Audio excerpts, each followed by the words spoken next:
درود و ارادت. بهترین سبک رزمی برای دفاع شخصی در دعوا و درگیری چه سبکیه؟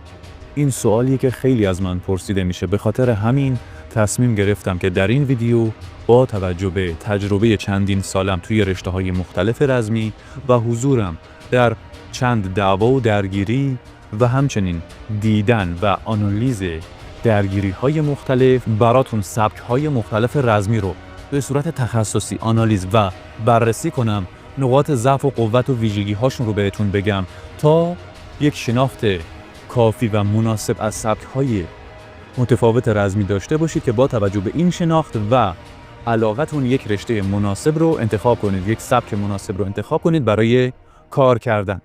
چه یک فردی باشید که تازه می‌خواید رزمی رو شروع کنید، چه فردی که سالها داره رزمی کار میکنه، این ویدیو براتون بسیار مفید خواهد بود و هم ممکنه اسم سبک‌هایی رو بشنوی که تا حالا اسمشون رو نشنیدی، هم ویژگی‌ها و نکته‌های ریز و درشتی که تا به حال هیچ جا گفته نشده.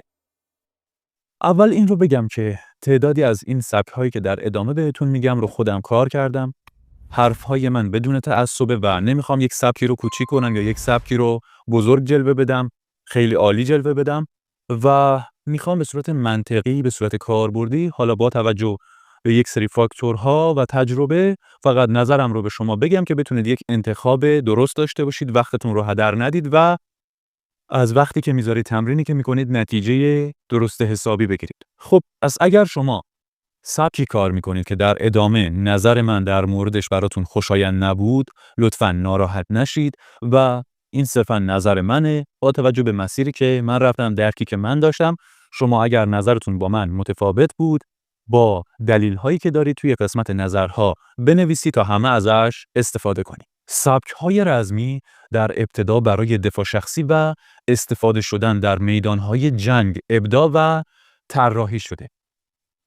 یک داستان طولانی داره که چطوری هنرهای رزمی قدیمی در حالا گذر زمان اومدن تبدیل شدن به رشته‌های رزمی الان که ما داریم کار میکنه.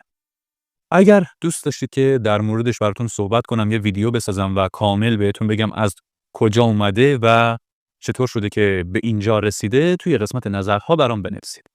اما خب بریم ادامه موضوع ما. گفتم که در ابتدا برای دفاع شخصی و حالا بعدش برای استفاده شدن در میدان‌های جنگ ابداع و طراحی شدن. به مرور زمان سبک‌های مختلفی به وجود اومد توی کشورهای مختلف. تا یه مدتی برای دفاع شخصی و جنگیدن طراحی می‌شدن تا اینکه کشورها امنیتشون رفت بالا به خاطر به وجود اومدن قانون‌ها و قوانین سختگیرانه بود برای اینکه شما به کسی آسیب بزنید. جنگ‌ها دیگه به میزان قبل نبود و به خاطر وجود یک امنیت مناسب کمتر احساس نیاز می‌کردن به هنرهای رزمی و حالا دفاع شخصی، که حالا در هر برهه زمانی با هر امنیتی باید هر شخصی باز بلد باشه هنرهای رزمی رو تا بتونه اگر یک شرایط بدی به وجود اومد از خودش دفاع کنه، چون همیشه امکانش هست که یه سری شرایط اضطراری برای ما به وجود بیاد، حالا هر چقدر که امنیت توی جامعه وجود داشته باشه. خب تا یک جایی بر مبنای دفاع شخصی و جنگیدن بود. وقتی قوانین اومدن، امنیت اومد یه خورده و کمتر احساس نیاز داشتن، دیگه رشته‌های رزمی مثل قبل آموزش داده نمی‌شدن و رشته‌های رزمی برای اینکه بخوان بقا پیدا بکنن، دولت‌ها بهشون اجازه بقا بدن، بهشون اجازه بدن که فعالیت داشته باشن و مثلا هنرهای رزمی یک آموزشگاه داشته باشه که افراد مختلف بتونن برن کار بکنن، مجبور شدن یک سری از تکنیک‌ها رو حذف بکنن، تکنیک‌هایی که مرگبار بودن، آسیب زیاد می‌زدن. مثلا نمونهش سبک‌هایی مثل سبک کاراته کنترلی که به خاطر اینکه بخوان حالا ثبتش بکنن، مجبور شدن یه سری تکنیک‌ها رو ازش حذف بکنن، حالا به صورت کنترلی درش بیارن و حالا سبک‌های دیگه‌ای هم اینطوری بودن.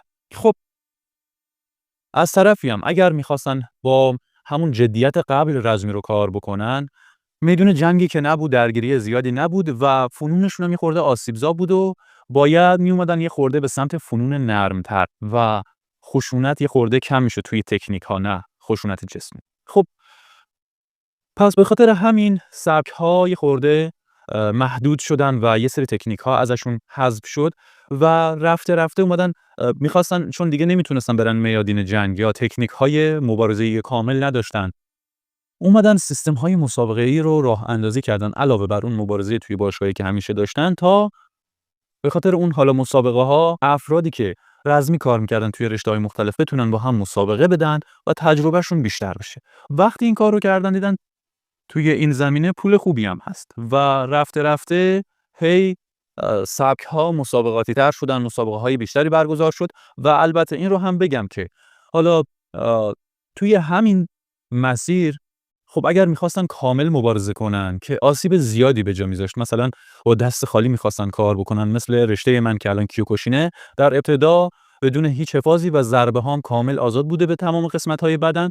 وقتی اینطوری کار می‌کردن آسیب‌های زیادی ایجاد می‌کرد. به خاطر همین باز اومدن یه خورده سبک‌ها رو محدودتر کردن که مسابقاتش ایمن‌تر بشه و از اونجایی هم که گفتم دیدن پول خوبی توی این زمینه هست و سود خوبی داره، سبک‌های رزمی دیگه به جای اینکه اون قالب دفاع شخصی رو داشته باشن، قالب جنگیدن واقعی رو داشته باشن، رفتن به سمت مسابقه‌ای شدن، محدود شدن بیشتر و قوانین بیشتری که باید توی تمرین و مبارزه رعایت کنن. که اومدیم رسیدیم به سبک‌های الان که می‌بینید سریاشون مثلا محافظ دارن، یه سریاشون یه سری ضربه‌ها داخلشون خطاست و حالا محدودیت‌های متفاوتی با هم دارن. خب اینا رو بهتون گفتم که یک ذهنیت کلی در مورد سبک‌های رزمی به دست بیارید و داشته باشید که در ادامه صحبت‌هامو در مورد سبک‌های مختلف بهتر درک کنید. 10 تا فاکتور در ابتدای ویدیو بهتون گفتم که با توجه به اونها و حالا تجربیات و درک و فهم من از مسیری که اومدم میریم سبک‌های مختلف رو با هم آنالیز و بررسی میکنیم. فاکتورها رو نوشتم چون تعدادشون زیاده، یک بار براتون میخونمش. ضربه‌ها و دفاع‌های کاربردی فاکتور اول. فاکتور دوم درگیری و گلاویزی. حالا اینا جاشون ممکنه فرق بکنه، تو اولویت نیستن و به ترتیب ننوشتم.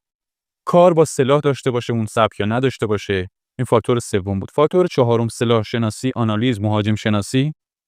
فاکتور پنجم استراتژی درگیری خیابونی، تجربه مبارزه، آمادگی بدنی، ذهنیت خیابونی و تمرین مناسب دفاع شخصی، عملکردهای مورد نیاز خیابون و دفاع شخصی و واکنش سریع در دفاع حمله و حالا فنون مختلف. اینا 10 تا فاکتوری هستن که باهاش با توجه حالا به تجربه‌م و اینا سبک‌های مختلف رو میسنج. توجه کنید که علاوه بر سبک، انتخاب یک مربی کاربلد و حرفه‌ای هم اهمیت خیلی خیلی زیادی داره. حتی اهمیتش از سبک هم بیشتره.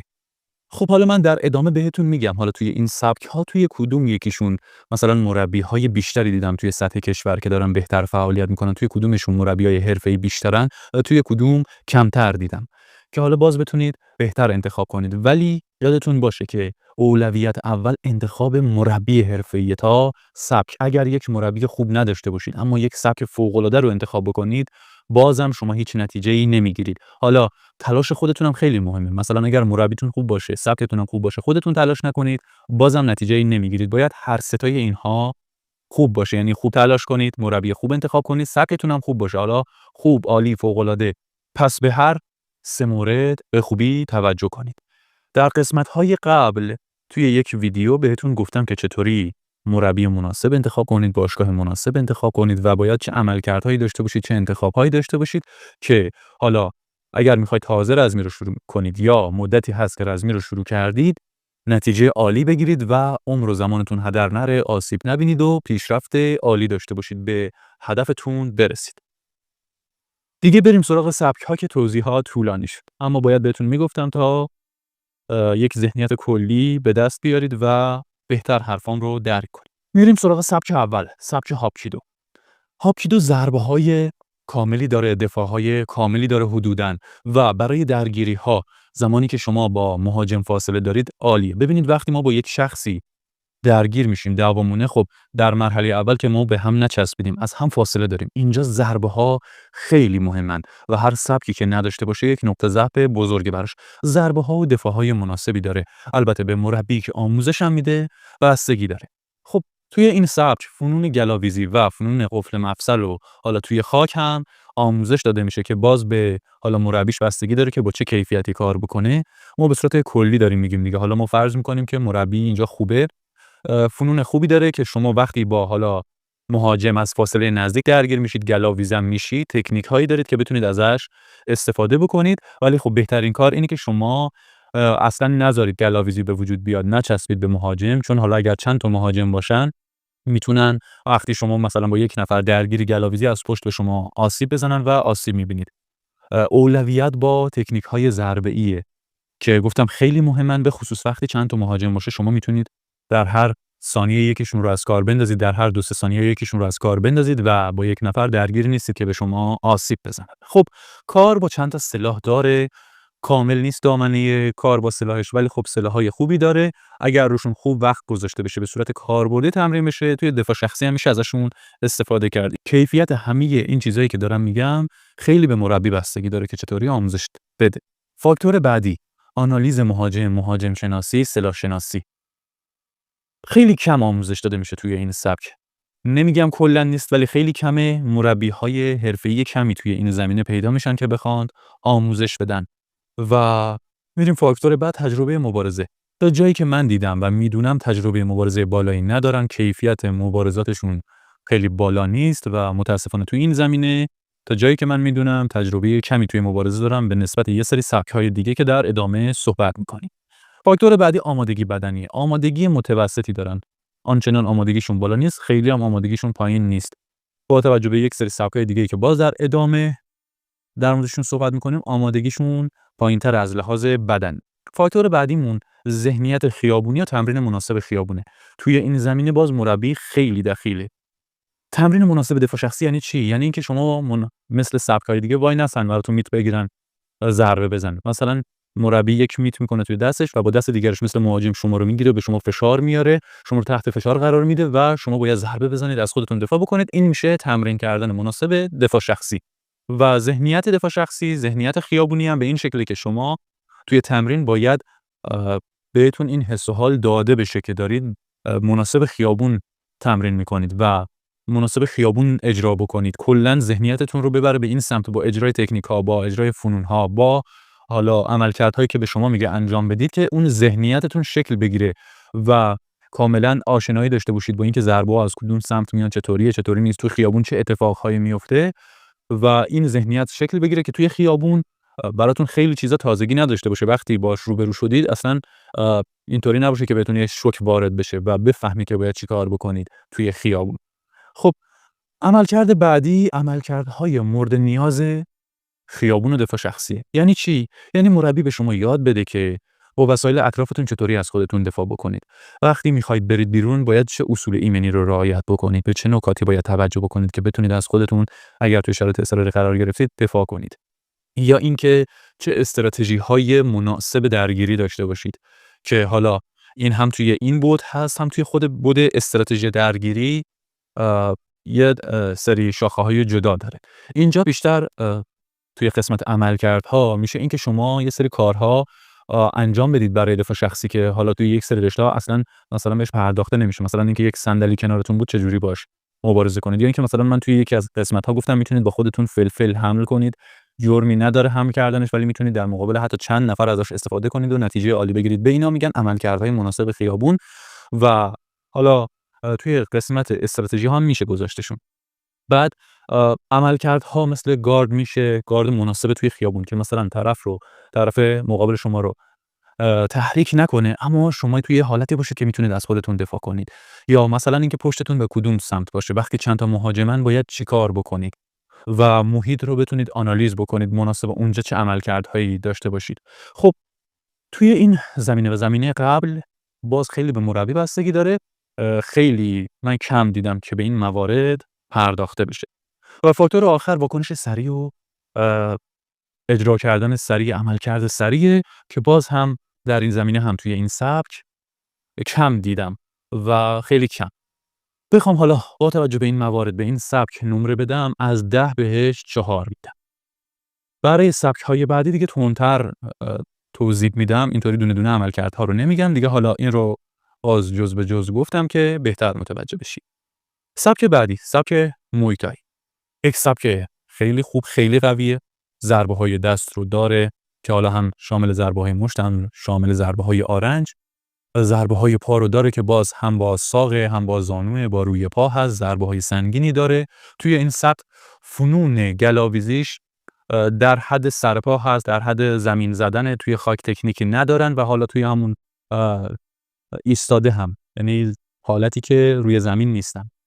فنون درگیریشون، فنون پرتابیشون آنچنان کامل نیست، ولی بازم خوبه و اگر کسی حرفه‌ای باشه داخلشون میتونه عملکرد خوبی داشته باشه. ضربه‌های این سبک بسیار سنگینن، بسیار تخریبگرن، دفاعهای خیلی خوبی‌ان و از نظر آمادگی بدنی، از لحاظ ضربه‌ای و فنون یک سبک خیلی خوب محسوب میشه. خب ولی خب از لحاظ فنون گلاویزی و درگیری گفتم که ناقصه. توی این سبک حالا سلاح هست، ولی خب توی ایران آنچنان آموزش داده نمیشه، ندیدم آنچنان آموزش بدن. حالا سلاح زیادی هم نداره و سلاح شناسی داخلش آموزش داده نمیشه، آنالیز مهاجم داخلش آموزش داده نمیشه، استراتژی درگیری مناسب خیابون داخلش آموزش داده نمیشه، اما تجربه مبارزه بالایی دارن و از مبارزه نمیترسن، مبارزهای سرسختی هم که این خیلی خوبه. گفتم که خیلی مهمه که شما ذهنیت دفاع شخصی و خیابون رو داشته باشید و تمرین مناسب دفاع شخصی رو داشته باشید که توی این سبک مناسب خیابون تمرین نمیشه. حالا به مربی هم بستگی داره، من نمیگم همه مربیاش اینطورین و اصلا آموزش نمیدن، شاید باشه یک مربی به خصوصی که مثلا هم محیطای کار کرده هم دفاع شخصی، یا نه در کل میخواد هنرجوهاش توی خیابون بتونن از خودشون دفاع کنن، میاد مناسب دفاع شخصی هم تمرین میده. ما داریم در مورد کلیات حرف میزنیم و چیزی که بیشتر توی جامعه هست. خب مربی حرفه‌ای توی موی تای و حتی سبک قبلی که گفتم توی هاکیدو توی ایران خیلی کمن، مربی که کاربلد و حرفه‌ای باشه. اینم یه موضوع مهمیه، یعنی شما سخت میتونی یه مربی واقعاً مسلط و حرفه‌ای پیدا بکنی. حالا باز توی موی تای یکم بیشتره، توی هاکیدو کمتره. خب عملکردهای مورد نیاز خیابون هم داخلش آموزش داده نمیشه، واکنش سریع توی حالا اجرای فنون و حمله‌ها و خلاصه کلی خوبه توی این سبک و ضد حمله‌های خیلی خوبی میزنن، آنالیز خیلی خوبی دارن برای توی مبارزه، برای اجرای تکنیک که چه زمانی بکشن عقب، چه زمانی حمله بکنن، چه زمانی چه دفاعی انجام بدن و چه حمله مهاجم یا حریف رو خنثی بکنن. خب با توجه به مواردی که گفتم سبک موی تای یه سبک خیلی قویه، ولی خب با توجه به تمام حالا ویژگی‌هاش بیشتر مناسب مبارزه توی رینگ و با قوانینه.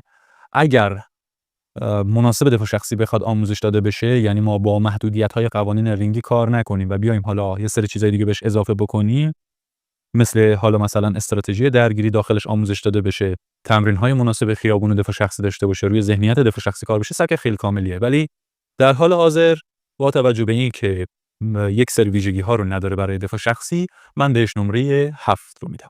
بریم سراغ سبک بعدی، کیک بوکسینگ، که خودم سالها کار کردم. البته سبک‌های قبلم کار کردم ولی کم، فقط برای کامل‌تر شدن یک سری فنون گلچینشون رو کار کردم، ولی کیک بوکسینگ رو چندین سال کار کردم. خب توی کیک بوکسینگ ما ضربه‌های خوبی داریم، دفاع‌های خوبی داریم. حالا با توجه به اینکه مربیش چه ذهنیتی داره، برای چه استایلی شاگرداش رو آماده میکنه، در بعضی از مواقع آرنج و زانو هم آموزش داده میشه توی کیک بوکسینگ، در بعضی از حالا باشگاه‌ها اصلا آموزش داده نمیشه، فقط ضربه با مشت و ضربه با ساق پا. خب دفاع‌های خوبی داره، سرعت عمل توی اجرا توی سبک کیک بوکسینگ خوبه، اما فنون گلاویزی نداره، فنون توی خاک نداره. یعنی وقتی که با یک شخص درگیر میشید، میخورید زمین، میافتید روی زمین، بهش میگن فنون خاک. وقتی هم که سر پا هستید حالا با هم درگیر میشید، دیگه حالا همون فنون گلاویزی برای اینطور جا استفاده میشه، فنون پرتابی داره، قفل داره. خب من دارم سعی میکنم که به ساده ترین زبان به شما بگم، چون بخوام اسمهای تخصصی بهتون بگم شما ممکنه که اصلا هیچ رشته رزمی کار نکرده باشید و با واژه‌هایی که میگم آشنایی نداشته باشید و نفهمید. خب پس فنون درگیری و خاک نداره. البته همونطور که گفتم اولویت ما اینه که اجازه ندیم که کار به گلاویز شدن و خاک برسه. خب کار با سلاح نداره، سلاح شناسی و آنالیز مهاجم نداره، استراتژی درگیری و دعوا داخلش آموزش داده نمیشه، اما تجربه مبارزه داخلش بالاست. مبارزهای کیک بوکسینگ بسیار مبارزهای قابلی هستند و تجربه خوبی دارن، خوب میفهمن که باید چطوری بجنگن و مبارزهای سرسختی هستند. از لحاظ آمادگی بدنی آمادگی نسبتاً بالایی دارن. با این خیلی بستگی به مربیشون داره که چطور بهشون تمرین میده، ولی خب ما کیک بوکسورهای خیلی آماده‌ای داریم به نسبت حالا مثلا سبک هاکیدو که بهتون گفتم و بدنهای محکم با سرعت بالا با قدرت بالا کار میکنن. بسیار از لحاظ آمادگی بدنی خوبن. متاسفانه ذهنیت خیابونی ندارن برای تمرین کردن و حالا متاسفانه که میگم دیگه ما داریم در بود چون دفاع شخصی میسنجیم اینطوری و تمرین‌های مناسب دفاع شخصی هم ندارن دیگه، مگر اینکه مربیشون حالا یه رشته دیگه‌ای کار کرده باشه باهاشون کار بکنه، اون جداست. فقط خود کیک بوکسینگ رو میگم، عملکردهای مناسب توی خیابون رو بهشون آموزش نمیدن و در مورد سرعت واکنششون هم که بهتون بخوام بگم، واکنش خیلی خوبی دارن، سرعت خیلی خوبی دارن و هم میتونن با دست خیلی خوب کار بکنن، هم با پا خیلی خوب کار بکنن. بیشتر یک سبک حمله‌ایه، حالا مثلا به نسبت موی‌تای یه خورده آنالیزش بهتره، ولی خب توی کیک بوکسینگ ما حمله‌های بیشتری داریم، فشار بیشتری به حریف وارد میشه و سرعت کیک بوکسورها نسبت به موی‌تای کارها بالاتره. ملاک موی‌تای قدرت، ملاک کیک بوکسینگ سرعت. به کیک بوکسینگ امتیاز 6 رو میدم. بریم سراغ سبک بعدی، سبک کاراته. کاراته زیرشاخه‌های زیادی داره، یعنی اینطوری نیست که شما یه کاراته خالی رو بخواید برید کار بکنید. باید یکی از شاخه‌های کاراته رو کار بکنید که حالا به صورت کلی به دو بخش تقسیم میشه. کاراته کنترلی، کاراته آزاد. کاراته کنترلی یک سری از سبک‌های کاراته هستن که حالا ضربه‌هاشون رو به صورت کنترل شده توی مبارزه‌شون اجرا میکنن و توی سبک‌های آزاد اینطوری نیست. اول در مورد کنترلی بهتون بگم. ضربه‌های خوبی دارن، دفاع‌های خوبی دارن، اما خب به صورت کنترلی کار میکنن و حتی حالا توی رشته‌هایی که کنترلی کار نمیکنن وقتی با دست به صورت حالا بدون محافظ بدون دستکش ضربه میزنن دستشون آسیب میبینید دیگه. حالا اگر یک رشته کار بکنید که به صورت کنترلی کار بکنید بخواید ضربه بزنید خودتون خیلی آسیب میبینید و وقتی هم شما خیلی عادت بکنید به اینکه خودتون رو کنترل بکنید نمیتونید واقعا ضربه‌های خیلی سنگینی رو بزنید. از طرفی هم یه خورده فنون کاراته کنترلی سنتیه و با دنیای مدرن برای دفاع شخصی آنچنان کاربردی نداره. نمیگم همه فنونش ها، یک سری از فنونهاش کاربردی نداره. خب حالا توی یک سری از سبک‌های کاراته کنترلی کار با سلاح داره و یه سری فنون دفاع شخصی هم داره که قفل مفصل هست، گرفتن زدن زمین توش هست، زیر پا رو خالی کردن هست، ولی خب آنچنان خوب کار نمیشه. تجربه مبارزه‌شون همونطور که گفتم کنترلیه و تجربه واقعی توی مبارزه آنچنان ندارن. البته حالا بعضی از سبک‌های کاراته هستن که هم مبارزه کنترلی دارن هم مبارزه کامل که اونها موضوعشون فرق میکنه. از لحاظ آمادگی بدنی هم آمادگی بدنیشون توی اجراهای سرعتی و اینها خوب کار نمیکنه. عملکردهای مورد نیاز خیابون بهشون آموزش داده نمیشه. واکنش سریع و دفاع و حمله سریع حالا با اجرای فنون مختلف توی این سبک خیلی خوبه، خیلی زود میتونن واکنش نشون بدن، سرعت خیلی بالایی دارن، ولی خب همونطوری که گفتم ضربه ها رو واقعی کار نمیکنن. واکنش سریعشون به خاطر نداشتن قدرت و نداشتن تجربه مبارزه واقعی برای سخت درگیر شدن کمی که باعث میشه امتیاز این رو از دست بدن. اگر بخوام برای دفاع شخصی بهش امتیاز بدم امتیاز 2 رو بهش میدم. بریم سراغ سبک‌های کاراته آزاد. خب 2 تا شاخه اصلی داره، کیوکوشین و دایدوجوکو. کیوکوشین ضربه‌های فوق‌العاده‌ای داره توی این سبک. به خاطر اینکه بدون حفاظ تمرین میشه، دست‌ها پاها عادت میکنن بدون حفاظ ضربه بزنن و ضربه هم که میخورن باز بدون حفاظه، هم بدنشون خیلی محکمه توی کیوکوشین و هم ضربه هایی که میزنن خیلی تخریبگره و هم اینکه بدنشون عادت داره دیگه اگر با دست خالی ضربه بزنن دستشون آسیب نمیبینه. دفاعهای خیلی کاملی هم داره کیوکوشین کاراته و از لحاظ ضربه و دفاع امتیاز خیلی بالایی میگیره. توی کیوکوشین ساق‌های پا رو خیلی تقویت میکنن، سیکن‌ها رو خیلی تقویت میکنن، آرنج رو تقویت میکنن، زانو رو تقویت میکنن. دامنه ضربه کاملی داره، مثل مویتای هم آرنج داره، هم مشت داره، هم زانو داره، هم ساق پا و علاوه بر اینها، حالا ساق پا که میگم دیگه از ساق به پایین، یعنی با کف پا هم که دیگه ضربه زده میشه. علاوه بر اینها با پشت دست، با تیغه دست، با تیغه ساعد شما با تمام بدن توی کیوکوشین یاد میگیری که ضربه بزنی. حالا یک سریاش توی مسابقه ممنوعه و مثلا ضربه دست توی مسابقه کیوکوشین به سر ممنوعه، اما ضربه دست به سر رو داره، دفاعهای ضربه دست به سر رو داره. بستگی به مربی داره که باهاتون کار بکنه یا نه. مثلا من خودم کار میکنم با هنرجوم و ضربه‌های دست به سرم بهش یاد میدم، دفاع‌ها رو بهش یاد میدم، ولی خب یه جوری باهاش تمرین میکنم که توی بدنش هم جا بیفته و هم بتونه حالا ضربه دست به سر رو بزنه، هم بتونه کنترلش کنه و نزنه، توی مسابقه خطا نزنه. باید به درستی آموزش داده بشه تا هنرجو بتونه ضرباتش رو به خوبی کنترل کنه که تصمیم میگیره چه زمانی از ضربه‌های دست به سر استفاده کنه، چه زمانی استفاده نکنه. ما توی مسابقات کیوکوشین ضربه دست به سر نمیزنیم چون ما دستکش نداریم، کلاه نداریم و میتونه باعث مرگ بشه. ولی خب ضربه‌های پا به سر داریم. خب گفتم که ما دامنه ضربه‌هامون توی کیوکوشین فوق‌العاده بالاست. دودم رو تمام قسمت‌های بدن ما ضربه میزنیم و قسمت‌های بدن رو خیلی تقویت می‌کنیم. بدن خیلی محکمه، خیلی ضربه خوره، مگر اینکه یعنی در اکثر مواقع یک کیوکوشینکار به قسمت سر ضربه بخوره یا با سلاح بهش ضربه بزنن که بشه از کار بندازیش، چون ضربه به قسمت بدن نمیتونه یک کیوکوشینکار از کار بندازه در بیشتر مواقع. خب فنون گلاویزی و درگیری و خاک رو آنچنان نداره. مثلا درو کردن و زمین زدن رو داریم، رد کردن ها رو داریم، ولی خب آنچنان گرفتن و اینها رو نداریم. در صورتی که حالا مثلا من خودم چون چند تا رشته کار کردم کنار کیوکوشین، گرفتن ها و اینا رو هم آموزش میدم. میگم خیلی به مربی بستگی داره، ولی خب من دارم کلیات رو میگم و به صورت پای خود کیوکوشین رو میگم. پس رد کردن آموزش داده میشه اگر ضربه‌ای به سمتتون بیاد. زیر پا کشیدن، خالی کردن، آشیبارایی بهش میدیم. زیر پا رو خالی کردن رو آموزش میدیم و حالا یک سری اینطور فنون داریم که مثلا برای زدن زمین باشه و مسلط شدن به مهاجمی یا حریف، ولی خب این که بگیم فنون کامل باشه و هم توی سرپا هم روی زمین توی حالت خاک فنون داشته باشیم اینطوری نیست. امتیازش رو نمیگیره. کار با سلاح نداره کیوکوشین کاراته، سلاح شناسی و آنالیز مهاجم نداره، استراتژی درگیری خیابونی نداره. تجربه مبارزه توی این سبک بسیار عالیه، تماماً شبیه خیابونه، فقط حالا ما توی خیابون ضربه مشت سر داریم، توی مسابقه‌های ما خطاست، ولی ضربه‌ها به بدن کامل بدون محافظ وارد میشه که باعث میشه بدن عادت بکنه. شما یک درگیری نزدیک، یک مبارزه نزدیک به درگیری واقعی رو تجربه میکنید و ضربه‌های مختلف میخورید که باعث میشه شما بتونید توی درگیری واقعی عملکرد خوبی داشته باشین. مبارزه‌های کیوکوشین از فاصله نزدیک، این باعث میشه که شما اگر با شخصی توی فاصله نزدیک درگیر بشید، خیلی ضربه‌های خیلی خوبی بهش بتونید بزنید. خب آمادگی بدنی کیوکوشین کارها که گفتم خیلی بالاست، قدرت، سرعت.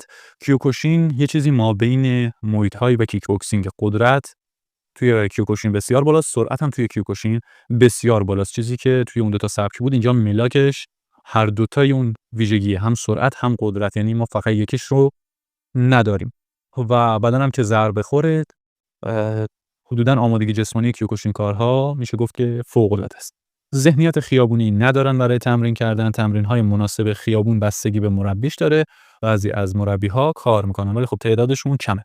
عملکردهای مناسب خیابون آموزش داده نمیشه و در زمینه سرعت واکنش هم واکنش‌های سریعی دارن و هم توی ضربه زدن هم توی دفاع کردن. فقط یه چیزی وجود داره، این که بعضی از مربی‌ها دیگه اصلاً با هنرجوهاشون ضربه‌های دست به سر رو کار نمی‌کنن، هم حالا ضربه هم دفاعش، که باعث میشه توی جا خالی دادن برای ضربه‌های دست از سمت مهاجم یه خورده عملکرد ضعیفی داشته باشن که اینم باز برمیگرده به مربی نسک. بخوام بهش امتیاز بدم با توجه به مواردی که گفتم، امتیاز 7 رو بهش میدم. خب سبک بعدی کاراته دایدوجوکو بود. دایدوجوکو برگرفته از کیوکوشین، بوکس و جودو هست. حالا یه سری فنون دیگه هم از سبک‌های دیگه هم دیدم که توش کار میشه. دایدوجوکو در یک کلام بخوام بهتون بگم فوق‌العاده است این سبک. دامنه ضرباتش بسیار کامله و دامنه دفاعش بسیار کامله. توی دایدوجوکو هم ضربه‌های دست بوکس رو داریم، هم ضربه‌های دست کیوکوشین رو داریم، هم ضربه‌های پای کیوکوشین رو داریم.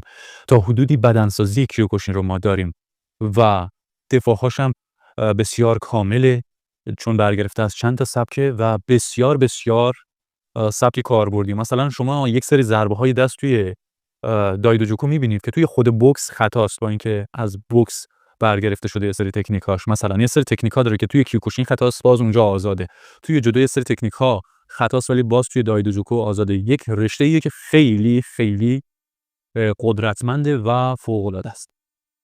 خب این رشته پسر کیوکوشین کاراته محسوب میشه و رشته اصلی که ازش گرفته شده کیوکوشین کاراته است. توی این رشته فنون گلاویزی و خاک رو هم داره. حالا با یک سری قوانین مناسب مبارزه هست که حالا یک سری کارا رو شما مثل تو خیابون نمیتونی انجام بدی، ولی خب فنون گلاویزی و خاک رو داره و به خوبی کار میشه، مهارت بالایی هم توی اجرا کردنش هست. کار با سلاح نداره، سلاح شناسی و آنالیز مهاجم نداره، استراتژی درگیری خیابونی نداره که البته بستگی به مربیش داره. ممکنه یه مربی خاصی باشه که ماهر باشه، خیلی حالا به این اهمیت بده که هنرجوش توی خیابون هم عملکرد خوبی داشته باشن، با توجه به تجربهش و اینا بیاد کار بکنه. مثلا می‌بینی مربی یه رشته دیگه هم کنارش کار کرده بوده قبلا، مثلا دفاع شخصی، و میاد اونجا آموزش میده. خب تجربه مبارزه‌شون فوق‌العاده است و مثل MMA همه چی اجرا میشه توی مبارزه‌شون، فنون درگیری، فنون پرتابی و انواع ضربه‌های دست و پا، انواع دفاع‌ها رو دارن و بسیار سبک کاملیه. آمادگی بدنی بسیار بالایی دارن، سرعت بالا، قدرت بالا، آنالیز خیلی خوب و ضربه‌خوری خیلی خوب، کلاً فاکتورهای بدنی خیلی خوبی دارن. ذهنیت مناسب خیابون ندارن، ولی خب تمرین کردنشون یه جوریه که شبیه به دعوای خیابونیه و میتونه توی خیابون کاربرد باشه. تخصصی برای خیابون کار نمیکنن، اما همونطور که میگم چون سبک کاملیه و چون با حریفی میخوان درگیر بشن که اونم همه فنون رو اجرا میکنه توی مبارزه، حالا با دست خالی، برای همه این حالت‌ها تمرین میکنن، توی خیابون میتونه براشون خیلی کاربردی باشه. عملکردهای مناسب خیابون توی این سبک آموزش داده نمیشه و چون اصلا برای حال اینکه شما بخواید برید یک سیستم دفاع شخصی کار کنید آموزش داده نمیشه این سبک، مثلا اولویت اصلیش این نیست.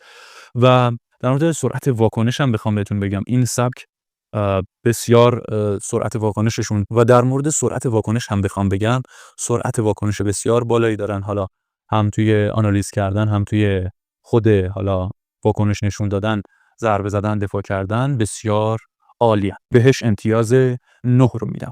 اون یه امتیازی که بهش ندادم به خاطر نداشتن همون یک سری ویژگی‌هایی بود که بهتون گفتم. خب میریم سراغ سبک بعدی، سبک بوکس. توی این سبک فقط ضربه‌های دست کار میشه، ضربه‌های دست فقط با مشت و ضربه آرنج آموزش داده نمیشه. خب ضربه‌های دست خوبی دارن، اما خب ضربه پا ندارن. توی درگیری ما حدوداً 70% 80% از ضربه‌های دست استفاده می‌کنیم، 20% از ضربه‌های پا.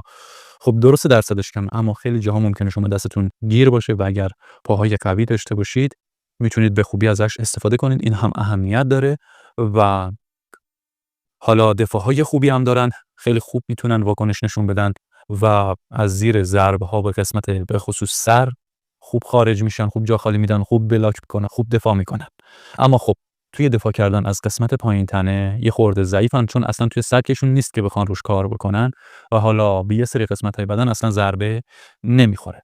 فنون گلاویزی ندارن، فنون توی خاک ندارن، کار با سلاح ندارن، سلاح شناسی و آنالیز مهاجم ندارن، استراتژی درگیری ندارن، ولی خب بستگی به مربی داره. بعضی از مربیاشون رو دیدم که کار میکنن. این رو بهتون بگم که من خودم چند سال بوکس کار کردم، تجربه مبارزه خوبی دارن، ولی خب مبارزهشون ناقصه. توی خیابون میتونه متفاوت باشه، یا حالا اگر به خصوص اون شخصی که روبروی اون بوکسور قرار میگیره یک شخصی باشه که مبارزه کامل رو بلد باشه، مثلا یک سبک مثل MMA یا دایدو یا کامبت سامبو کار کرده باشه.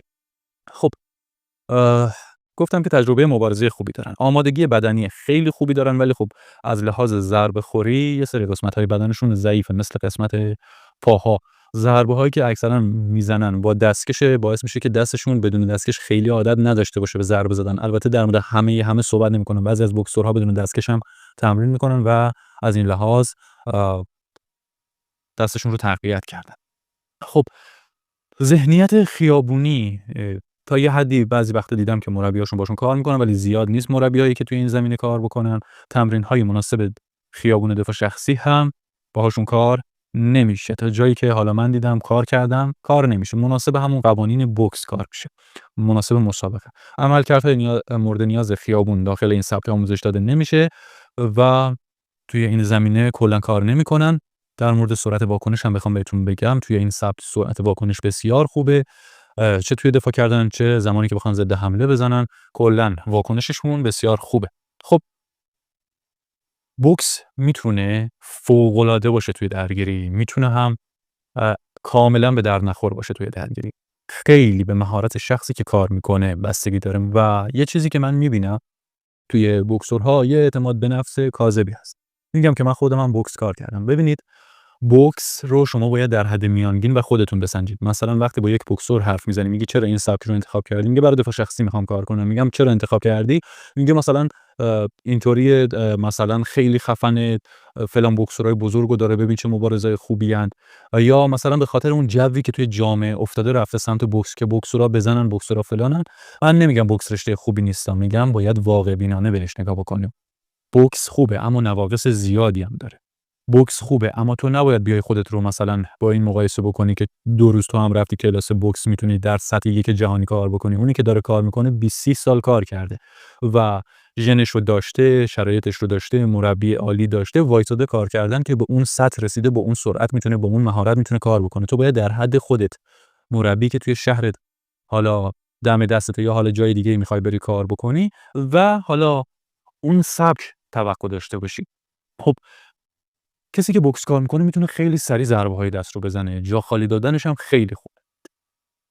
اگر یه بوکسور بتونه توی 1 تا 5 ثانیه اول سریع ضربه‌ش رو بزنه، نذاره درگیری به گلاویزی برسه، احتمال زیاد برده اون درگیری رو و تونسته اون مهاجم رو از کار بندازه. ولی اگر برسه به درگیر شدن، گلاویز شدن یا مهاجم رزمی کار باشه، یه رشته کامل کار کرده باشه، کار بوکسور خیلی سخت میشه. پس به این موضوع توجه کنید که بوکس رشته خوبیه ولی خب در کل برای دفاع شخصی طراحی نشده. شما باید با کلی قوانین کار بکنی و آ ممکنه که حالا اون انتظارات زیادی که ازش داشته باشی رو نداشته باشه.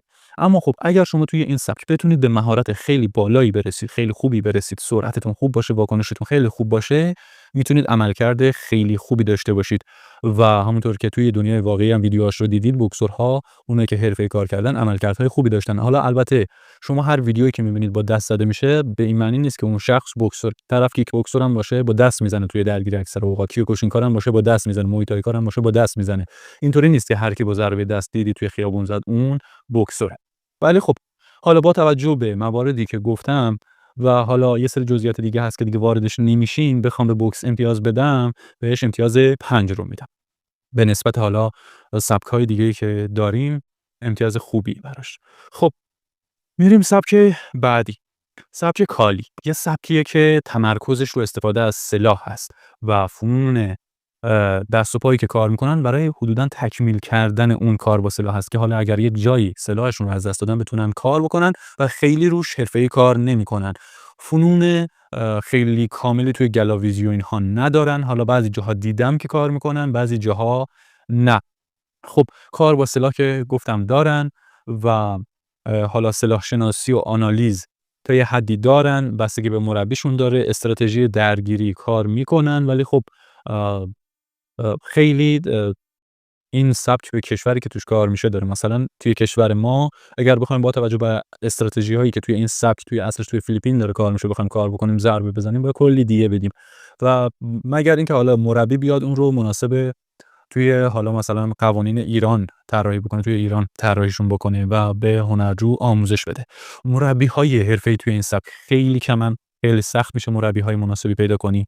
کار با سلاح این سبک فوق‌العاده است و شما در کار با سلاح حدوداً توی کمتر سبکی میتونید پیدا بکنید که بتونه باهاش رقابت کنه و یا مثلا بهتر باشه. توی سلاح فوق‌العاده‌ن، هیچ حرفی برای گفتن نمیمونه. تجربه مبارزه خیلی بالایی ندارن و زیاد حالا ندیدم اصلا یعنی مبارزه‌ای بکنن. اگرم حالا وجود داشته خیلی کنترل شده کار میکنن، اون چیزی که من دیدم. آمادگی بدنی متوسطی دارن، خیلی بالا نیست چون متکی بر سلاح هستن تا اینکه بخوان از اون حالا نیروی بدنیشون خیلی استفاده بکنن و تکنیکی کار کردن با سلاح است. ذهنیت خیابونی دارن ولی گفتم که مناسب خیلی حالا توی ایران نیست. بستگی به مربیش داره که چطوری آموزش بده، تمرین مناسب دفاع شخصی میکنن، به خصوص حالا با سلاح برای جنگیدن کار میکنن و عملکردهای مناسب خیابون رو بعضی از مربی‌هاش که خیلی کمن، حالا مربیای خوبش بعضیاشون کار میکنن، واکنش خیلی سریع دارن و دفاع‌هاشون هم حالا خوبه و اگر با سلاح باشه که حرف نداره، با دست خالیشون یه خورده ضعیفه ولی باز خوبه. نمیشه گفت حالا آنچنان بد باشه. بخوام به این سبک امتیاز بدم برای دفاع شخصی توی ایران، عدد 4 رو بهش میدم و نمرش 4. میریم سبک بعدی. جودو. جودو یه سبکی هست که ضربه نداره، دفاع ضربه هم نداره آنچنان. یعنی مثلا بعضی از تکنیکاش هست که دست اومد بگیری بری توی تکنیک زدن، ولی خب روی مش زدن تمرینش نمی‌کنن و این سبک برای فاصله نزدیکه. یعنی شما باید برید بچسبید به مهاجم که بتونید روش تکنیک بزنید. خیلی از درگیری‌ها هست که میاد به هول دادن میرسه، به گرفتن میرسه، اونجا شما میتونید سریع بگیرید تکنیک بزنید. یه سری تکنیک‌های توی خاک هم داره و اینطوری شد که فنون گلاویزی رو داره ولی فنون ضربه‌ای رو نداره، چه حالا ضربه زدن چه فنون دفاعی رو نداره. کار با سلاح نداره، سلاح شناسی و آنالیز نداره، استراتژی درگیری نداره، تجربه مبارزه‌شون خوبه ولی خب در سطح همون حالا گلاویزی و فنون پرتابی و حالا یه سری تکنیک‌های توی خاک آمادگی بدنی بالایی دارن و بدنشون بسیار قدرتمنده، سرعت خوبی دارن توی اجراهاشون ولی خب به ضربه عادت ندارن، ذهنیت خیابونی ندارن، مناسب خیابون تمرین نمی‌کنن. نمیگم تکنیکاشون تو خیابون کاربرد نداره، فاصله نزدیک باشه میتونن بگیرن بزنن، ولی خب مناسب خیابون توی باشگاه کار نمی‌کنن که مثلا یه شخص بیاد بهشون مشت بندازه و اینا بخوان تکنیک بزنن. عملکردهای مورد نیاز خیابون بهشون آموزش داده نمیشه و در مورد سرعت واکنش هم باید بگم سرعت خیلی خوبی دارن، عملکردشون توی این زمینه خوبه و خوب میتونن سریع تشخیص بدن، سریع تکنیک بزنن. ولی خب این توی بعد حالا همون فنون جودوه دیگه، ضربه ندارن. بخوام بهش امتیاز بدم، امتیاز 4 رو بهش میدم و یه سبکیه که بهتره کنار سبک‌های ضربه‌ای کار بشه. مثلا سبک تکمیل کننده باشه. سبک بعدی سبک ووشو ساندا هست. این سبک بسیار سبک خوبیه و میتونه خیلی توی درگیری کاربرد داشته باشه. یکی از رشته‌هایی بوده، یکی از سبک‌هایی بوده که خودم سالها کار کردم.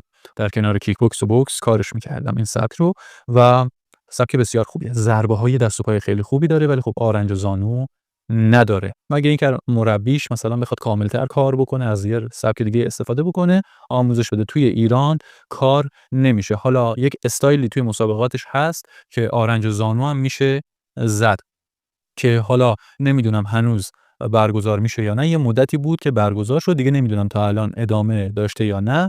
توی یک سری استایلاش فقط همون ضربه مشت و ضربه با حالا ساق پا و کف پا هست که اجرا میشه. دفاعهای خیلی خوبی داره این سبک و دامنه ضربه‌های خوبی هم داره. درگیری و گلاویزی در حالت سرپا داره، زمین زدن داره ولی خب دیگه تکنیک‌های توی خاک رو نداره. با دستکش کار میکنن. حالا توی یک سری استایل هاشون که آزادتره هوگو ندارن، یعنی محافظ بدن و کلاه هم ندارن، فقط با دستکشه و حالا توی یک سری استایل هاش حالا کاملتره و محافظهای بیشتری داره، هوگو داره، حتی ساق‌بند هم باید ببندن. خیلی حالا به استایلی که تو شرکت میکنن بستگی داره این موضوع. این مدتیه که داخل خود ساندا فعالیت ندارن، تمرین میکنن ولی خب توی مسابقات شرکت نمیکنن و فعالیتی حالا اونطوری که باید توی اون زمینه ندارن.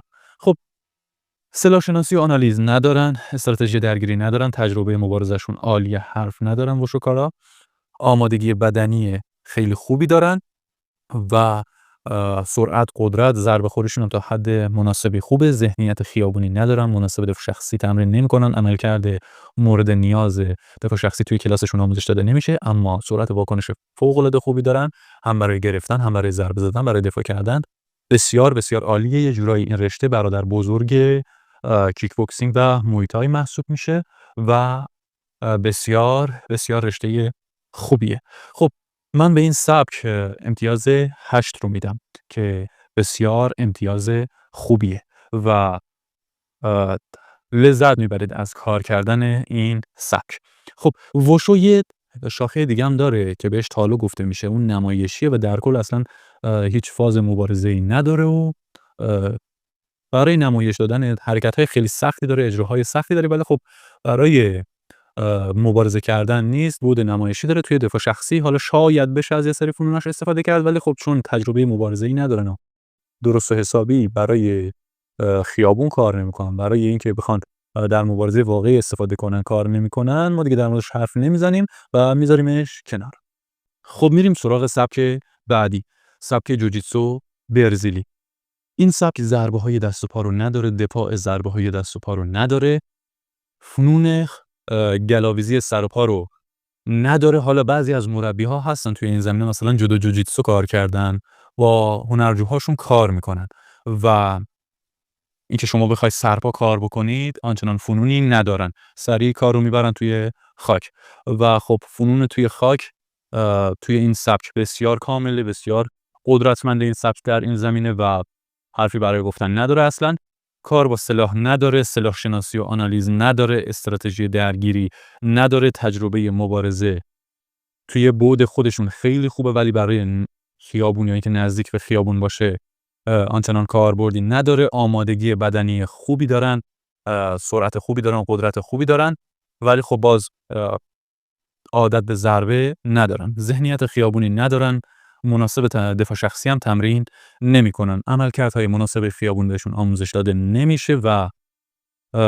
در مورد سرعت واکنش هم سرعت خوبی دارن ولی خب دیگه توی حیطه خودشون و در مقابل مشت و اینها تمرین نکردن.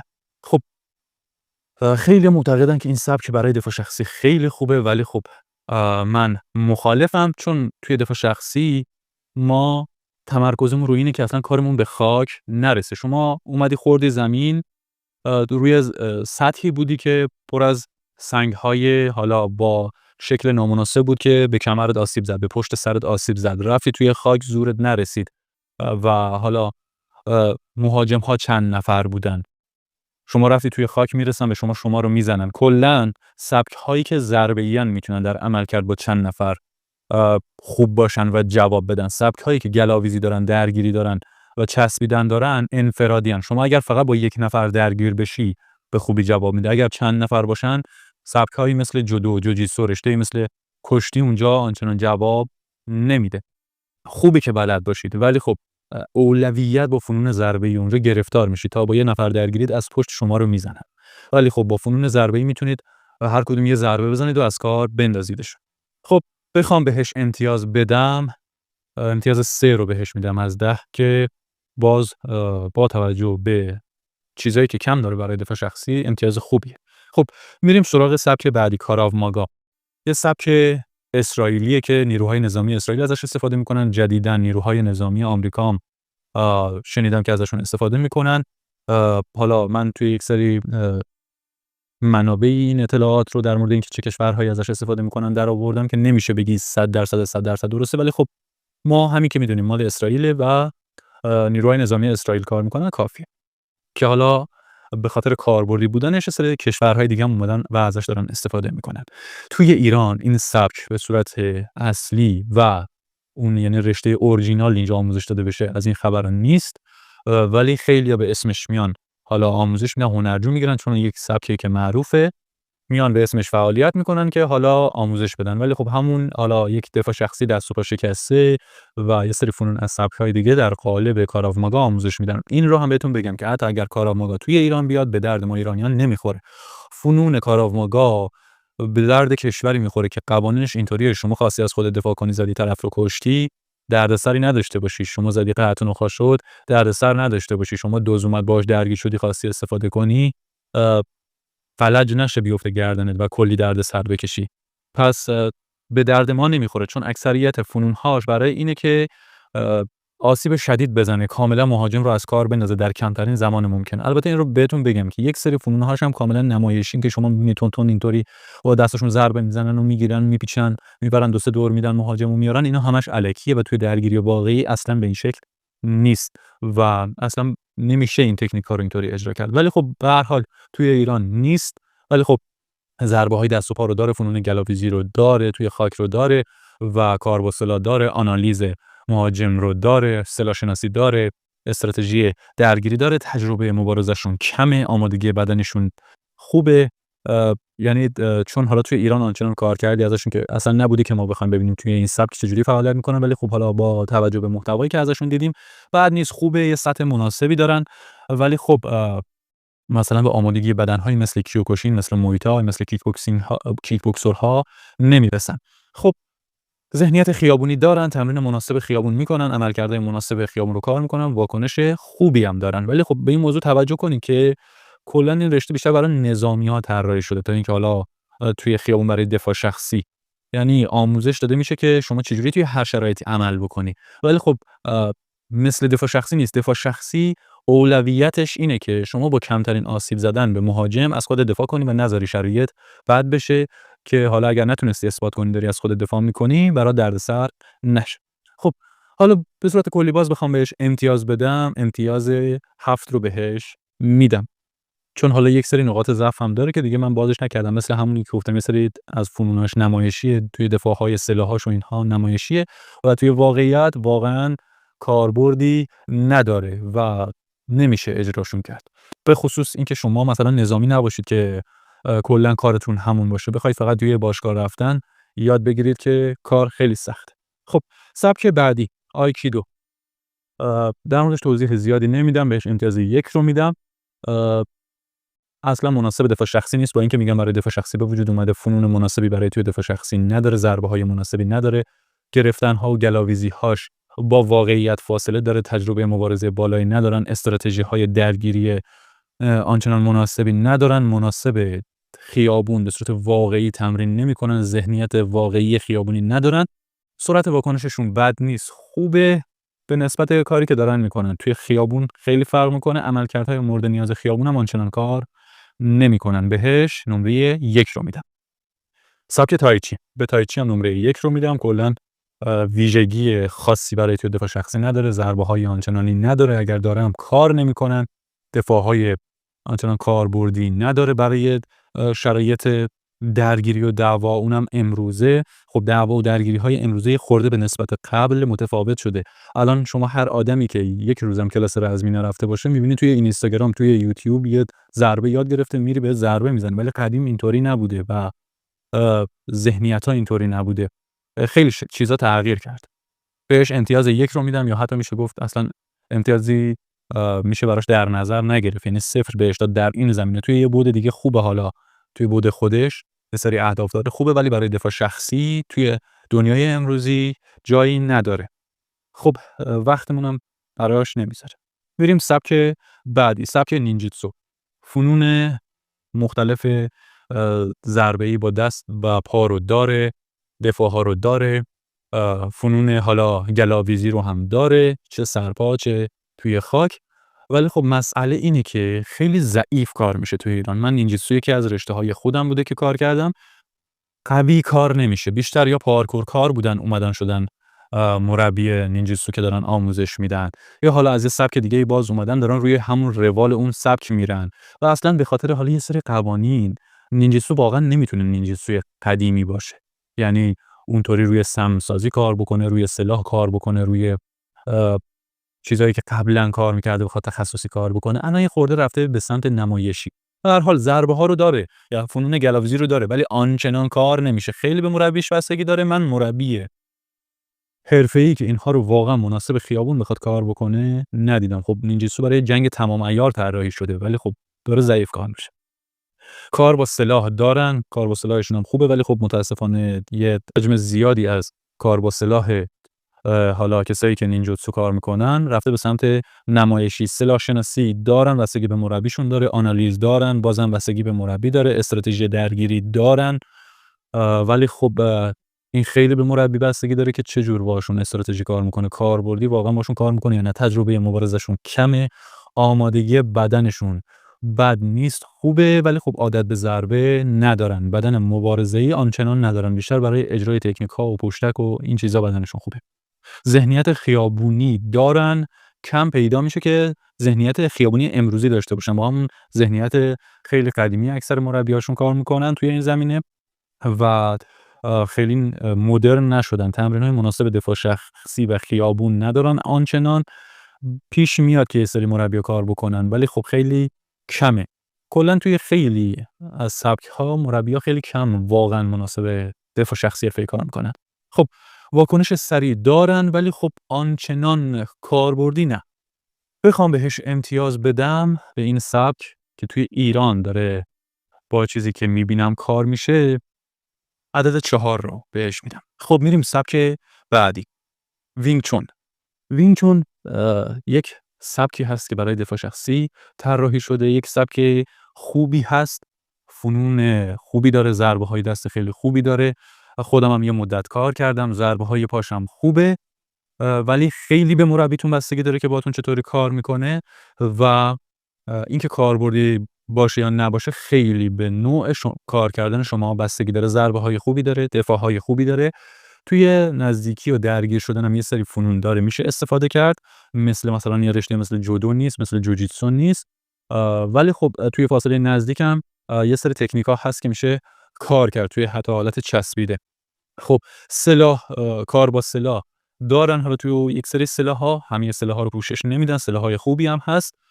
خب شاید بگید که کار با سلاح توی خیابون شاید به درد نخوره. ببینید شما وقتی کار با سلاح بلد باشید، دارید میرید یه تیکه چوب کنار خیابون افتاده توی نزدیکی درگیری، شما میتونید بردارید باهاش بلدید مبارزه بکنید.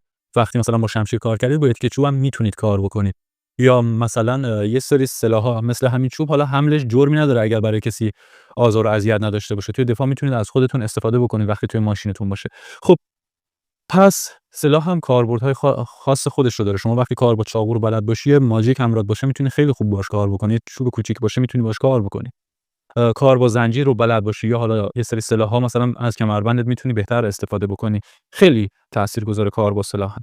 خب سلاح شناسی و آنالیز آنچنان ندارن، ولی بستگی به مربیش داره. بعضی از مربی‌ها کار میکنن و استراتژی درگیری بعضی از مربی‌هاشون کار میکنن، کارشون خوبه، ولی خب تعدادشون زیاد نیست، تجربه مبارزه‌شون کمه و مبارزه واقعی مناسب خیابون ندارن آنچنان، آمادگی بدنی آنچنان بالایی ندارن، به ضربه خوردن عادت ندارن که این برای توی درگیری واقعی خیلی مهمه. اونطوری هم نیست که بگیم بد باشن، میگم خیلی بالا نیست، متوسط آمادگیشون. ذهنیت خیابونی دارن چون اصلا یک استایلیه که برای دفاع شخصی تمرین میشه، تمرین مناسب خیابون هم انجام میدن، ولی خیلی توی این زمینه باز به مربی بستگی داره. بعضی از مربیاشون درست کار نمیکنن و خیلی ساده کار میکنن. عملکردهای مناسب خیابون هم باز بعضی از مربیاشون تدریس میکنن. خب واکنششون هم خیلی خوبه، سرعت خیلی خوبی دارن، اسلامستشون خیلی خوبه برای دفاع کردن، میرن نزدیک میشن به مهاجم و حس خیلی خوبی دارن و تا حالا اون شخص بخواد تکونی بخوره میتونن تکنیکشون رو اجرا بکنن. توی فاصله نزدیک حرف زیادی برای گفتن دارن و سبک خوبیه. اما حالا با توجه به همه این موارد و یک سری چیزا که دیگه برای طولانی تر نشدن توضیح ندادم، بخوام بهش نمره بدم، نمره 5 رو میدم اگر مربی خوب پیدا بکنید و حرفه‌ای باشه. خب سبک بعدی کنگ فو شائولین. دامنه‌های ضربه‌های خوبی داره، تکنیک‌های خوبی داره، دیگه زیادی تکنیک داره. حالا یه سری مثلا فنوناش کلا نمایشیه و فقط وقت شما رو میگیرن برای اینکه بهتون آموزشش بدن و کاربردی نداره. یه سری تمریناتش آسیب‌زا هست، مدرن نیست این سبک و توصیه‌اش نمی‌کنم، چون ضربه‌هایی که کار میشه واقعا مناسب خیابون نیست و به اون شکل‌ها نمیشه کار کرد. باید بیای سراغ سبک‌هایی که مدرن شدن و امروزه میشه ازشون استفاده کرد. گاردهای کاربردی تری دارن. خب همونطور که گفتم توی این سبک فنون زیادی هست ولی مناسب شرایط امروزه نیست، درگیری‌های امروزه نیست و اینکه این سبک برای اینکه شما بتونید داخلش به مهارت قابل قبولی برسید باید خیلی زیاد کار بکنید. فنون نمایشی خیلی زیادی داره و اینکه مربی خوب بشم اگر بخواید توی ایران پیدا کنید خیلی خیلی کمه. ولی خب کار با سلاح داره، فنون درگیری داره، فنون ضربه‌اش خوبه، دفاع‌هاش خوبه، یعنی حجمشون خوبه منظورم. تجربه مبارزه ندارن، آمادگی بدنی بالایی دارن، توی بعضیاشون، همشون نه، آمادگی بدنی بالایی دارن.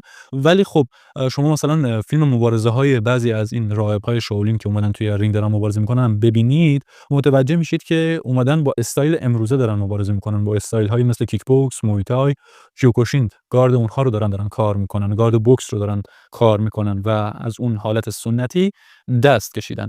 خب بخوام بهش امتیاز بدم، امتیاز 2 رو میدم و دیگه بیشتر در موردش توضیح نمیدم که ویدیو طولانی نشه. در مورد حالا ذهنیت خیابونی و تمرینم مناسب خیابون بهتون بگم که نه ندارن و عملکردهای مورد نیاز خیابونم آموزش نمیدن. واکنش سریع دارن ولی خب توی یه بودی روش کار میکنن که آنچنان توی خیابون کاربردی نداره. خب میریم سبک بعدی، کانگ فو توا، همون کنگ فوی ایرانی. حالا کانگ فو میگن، کنگ فو هم میگن، فکر میکنم درستش کانگ فو باشه و میریم بهش بپردازیم. فنون خوبی داره، ضربه‌های دست و پای خوبی داره و خوب کار میکنن توی این زمینه، دامنه کاملی داره ضربه‌هاشون و دفاع‌هاشون. فنون حالا قفل مفصل و گلاویزی و توی خاک رو بعضی جاها دیدم مربیاشون کار میکنن، بعضی جاها دیدم اصلا کار نمیکنن. خیلی به مربی بستگی داره، ولی خب اونطوری که توی جوجیتسو هست و توی جودو گفتم کار نمیکنن. اونایی هم که کار میکنن خیلی دست و پا شکسته کار میکنن، یک سری فنون دفاع شخصی رو گرفتن ها رو و که توی مثلا چسبیدن به یک شخص چی کار بکنی چی کار نکنی روش کار میکنن. خب کار با سلاح دارن، یک سری سلاح‌ها دارن که باهاش کار میکنن مثل مثلا شمشیر. سلاح شناسی و آنالیز ندارن، آنچنانی ندیدم مثلا مربی توی این زمینه کار بکنه. توی حال دوستانم هستن که کار میکنن و خیلی از دوستانم بودن که کونگ فو تو کار کردن. تجربه مبارزه بالایی ندارن.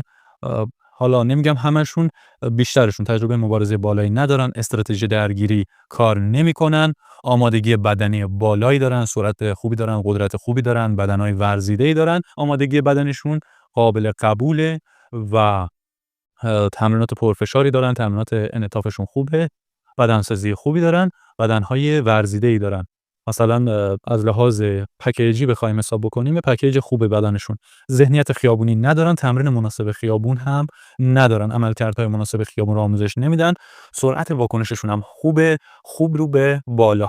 بخوام بهش امتیاز بدم امتیاز 4 رو بهش میدم. بریم سبک بعدی یا حالا بهتره بگیم استایل MMA که ترکیبی از چند تا رشته رزمه که حالا این رشته ها میتونن متفاوت باشن. بیشتر مثلا کیوکوشین بوکس جودو هست یا جوجیتسو، یا مویتای بوکس جودو و جوجیتسو، یا مثلا میان بوکس رو مثلا با کیک بوکس و جودو و جوجیتسو کار میکنن. یه پکیجی که برای مبارزه با دست خالی حدوداً کامل باشه که میبینید توی مسابقات MMA هم مورد استفاده قرار میگیره. ولی خب شما هر کدوم از رشته‌های دیگه هم با هم ترکیب کنید میشه MMA. مثلا شما دفاع شخصی کار بکنی، بوکس کار بکنی میشه MMA، شما بوکس کار بکنی، جودو کار بکنی میشه MMA. پس اینطوری نیست که فقط باید توی این دامنه باشه. خب MMA کارها چون چند تا رشته کار میکنن در اکثریت مواقع هم فنون ضربه‌ای رو خوب کار میکنن، حالا هم از لحاظ ضربه زدن، هم دفاع ضربه ها، هم فنون گلاویزی سر پا، هم توی خاک. ولی خب حالا در اکثر مواقع کار با سلاح ندارن، بستگی داره اونی که داره MMA کار میکنه چه رشته‌هایی انتخاب کرده. ممکنه یه رشته انتخاب کرده باشه که کار با سلاح هم داشته باشه. خب اگر مثلا جزئی از رشته‌اش دفاع شخصی هم کار بکنه، کار با سلاح، سلاح شناسی، آنالیز، استراتژی درگیری هم مثلا بهشون آموزش داده میشه. اگر نه بهشون آموزش داده نمیشه. تجربه‌های مبارزه‌ای خیلی خوبی دارن، مبارزه‌هاشون چون کامله، نزدیک به خیابون مبارزه توی استایل MMA، خیلی نزدیک به سبک دایدو جوکو و کامبت سامبو هست. خب آمادگی بدنی خوبی دارن افرادی که MMA کار میکنن چون دارن فنون چند تا سبک رو کار میکنن و ذهنیت خیابونی و تمرین مناسب خیابونشون بستگی داره چه سبکایی رو با هم ترکیب کردن و عملکردهای مورد نیاز خیابون هم باز به همین بستگی داره که چه سبکایی رو با هم ترکیب کردن، مربیشون چی کار از چه سبکایی رو کار کرده و بهشون آموزش میده. و در مورد سرعت واکنش هم باید بهتون بگم که سرعت بسیار عالی و خوبی دارن. در مجموع سبک یا حالا استایل باید بگیم استایل خیلی خوبیه MMA و من خودم خیلی به این معتقدم که یک رزمی کار نباید و یک سبک جلو بره، باید چندین سبک رو بلد باشه و کاملتر باشه. خب من به MMA امتیاز 9 رو میدم چون بسیار خوبه و کاربردیه. به خصوص حالا اگر دیگه مثلا یه سبک دفاع شخصی هم با سبکای دیگه ترکیب کرده باشن میشه بهش امتیاز 10 رو هم داد. خیلی به این موضوع بستگی داره. ولی خب باید مربی حرفه‌ای پیدا کنید در این زمینا. هر مربی نمیتونه استایل ترکیبی رو بهتون یاد بده، یا باید خود مربی ترکیبی کار باشه بهتون بتونه ترکیبی آموزش بده، یا باید خودتون برید چند تا سبک رو یاد بگیرید و ترکیب کنید و کار بکنید. خب میریم سراغ سبک بعدی، کامبت سامبو، که ضربه‌های دست و پا داره مثل دایدو جوکو، ضربه‌های دست و پا داره، دفاع‌های خوبی داره، ضرباش دامنش خیلی کامل و خوبه، فنون گلاویزی رو داره، حالا یک سری فنون توی خاک هم اجرا میکنن و دارن. ولی خب بعضی جاها هم دیدم انگار یک سری از استایل هاشون توی مبارزه اجرا نمیکنن، بعضیشون رو دیدم که کار میکنن.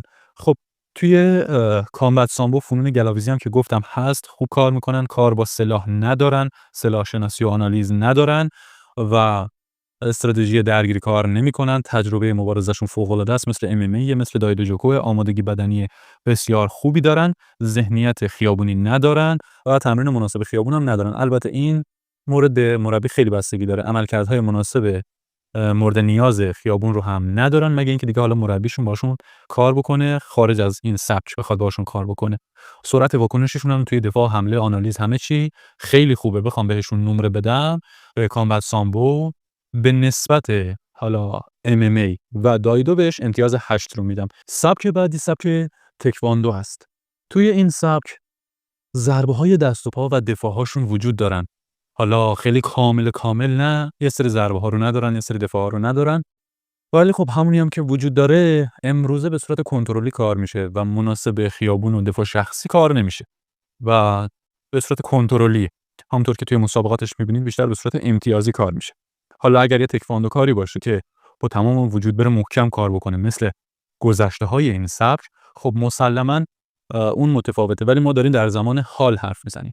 فنون درگیری و گلاویزی کار نمیکنن. حالا توی یک سری فرم‌های دفاع شخصیشون و یه سری حالا مربی‌هاش که دفاع شخصی تدریس میکنن یه سری از فنون‌هایی که وقتی با یک شخص درگیر شده باشید رو آموزش میدن، ولی حالا نه آنچنان بگید کامل و کاربردی باشه و توی همه زمینه‌ها باشه. خب کار با سلاح ندارن، سلاح شناسی و آنالیز ندارن، استراتژی درگیری آموزش نمیدن. توی این سبک تجربه مبارزهشون امتیازیه و نزدیک به واقعیت درگیری نیست. آمادگی بدنیشون بد نیست، ولی خب بیشتر روی سرعت، دقت و واکنش سریع کار میکنن. قدرت بدنی و ضربه‌خوری بدنشون پایینه. ذهنیت خیابونی ندارن، تمرین مناسب خیابون هم نمی‌کنن، عملکردهای مورد نیاز خیابون هم بهشون آموزش داده نمیشه. واکنش سریع در دفاع، حمله و اجرای فنون هم دارن، ولی خب توی همون بعد امتیازی دیگه امتیازش رو نمیگیرن. حالا با توجه به یک سری باز موارد دیگه که دیگه توضیح نمیدم طولانی نشه، امتیاز 2 رو به این سبک میدم. خب رشته‌هایی مثل کشتی و سامبو هم هستن که خیلی طرفدار دارن. باز دیگه در مورد حالا این دوتا میخوام نظر بدم، دیگه نمیام دونه بدونه بگم. دوتاشون رو با هم میگم چون به هم خیلی شباهت دارن. یک سری تفاوت‌های ریز و درشتی دارن، ولی خب آنچنان زیاد نیست که بخوام جداشون کنم. ضربه‌های دست و پا رو کار نمی‌کنن، دفاع ضربه‌ها رو کار نمی‌کنن، فنون گلاویزی رو دارن، ولی خب حالا نه به کاربردی جودو و جوجیتسو ولی دارن، و سلاح شناسی و آنالیزش رو ندارن. اون هم آنالیز سلاح هم آنالیز مهاجم. استراتژی درگیری کار نمی‌کنن. تجربه مبارزهشون توی بعد گلاویزی خیلی خوبه، ولی خب نزدیک به خیابون نیست، یعنی نزدیک هست ولی خب ناقصه منظورم. آمادگی بدنی فوق‌العاده بالایی دارن، قدرت بدنی بالا، سرعت خوب، قدرت خوب، ولی ضربه خوری ندارن، به ضربه خوردن عادت ندارن، ذهنیت خیابونی ندارن، مناسب خیابون تمرین نمی‌کنن، عملکردهای مورد نیاز دفاع شخصی رو بهشون آموزش نمیدن، ولی خب سرعت واکنش خوبی دارن، سرعت اجرای خوبی دارن، ولی توی همون فنون گلاویزی، توی اجرای ضربه ها و اینا نه. با توجه به این توضیحاتی که دادم فکر نکنید که این رشته ها کاربردی نیستن. کاربردی ان، ولی خب اولویت با کسی که ضربه ها رو بلده، با فنون مبارزه‌ای ضربه‌ای کار میکنه و اون عملکرد بهتری داره. حالا شما این توضیحاتی که من گفتم رو بر اساس فقط سبکش بذارید. مثلا یه کشتیگیر ممکنه ضربه‌های دست رو بلد باشه، ممکنه یه جایی آموزشش رو دیده باشه، یاد گرفته باشه، تجربه توی درگیری رو داشته باشه، یه سری حالا به هر حال تجربیاتی داشته باشه که به کارش بیاد.